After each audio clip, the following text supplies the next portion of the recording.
Ladies and gentlemen, the all-new 2020 mid-engine Corvette.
I think a lot of the leadership thought we want to go to mid-engine because it's cool, because the most exotic sports cars in the world were mid-engine, but actually we were doing it because we felt like we were reaching the limit of our performance capability in the architectures that we had, and so we had to do something to move that forward. When I first heard that they were going to make the new Corvette mid-engine, really it was a game changer. We're bordering on 70 years of this vehicle. So you have this lineage to it that you have to maintain, but you also have to be willing to grow and take it further. With the mid-engine attributes, you'd have the rear weight bias from the engine for better acceleration, performance, and track times, as well as the low forward cowl for excellent visibility, and the lighter front, which really makes the car fun to drive. Corvette is an emotional driving experience.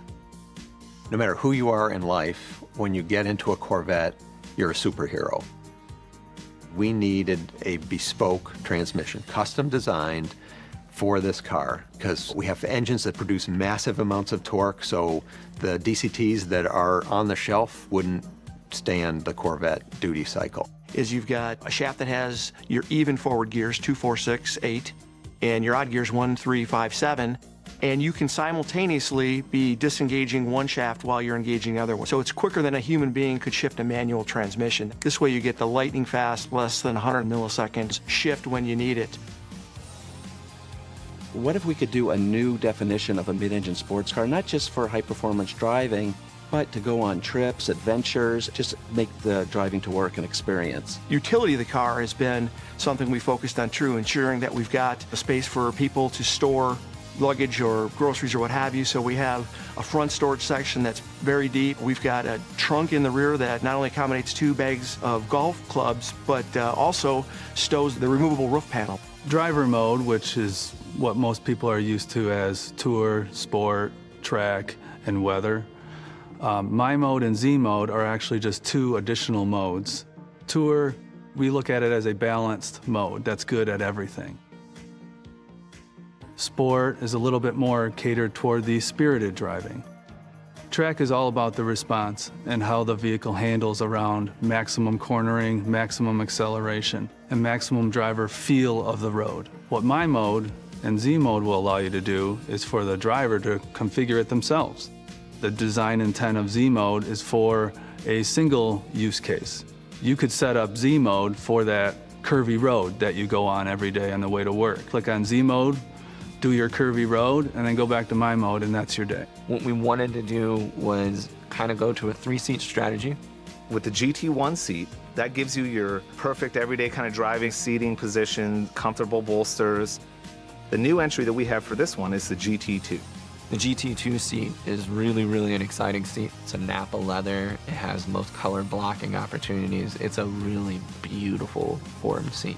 The other side effect of that is it allowed us to really dial up the competition seat. So we brought in a new material. It does a couple of things. One, it holds you in, and then the other side of it is it eliminates a little bit more leather because every ounce counts on this vehicle, especially when you're tracking it. When we started designing the interior, we wanted to make sure that it felt uniquely Corvette, but it feels like no Corvette you've ever been in before. We're going from 10 colors to 12 colors. This will be the most we've ever offered.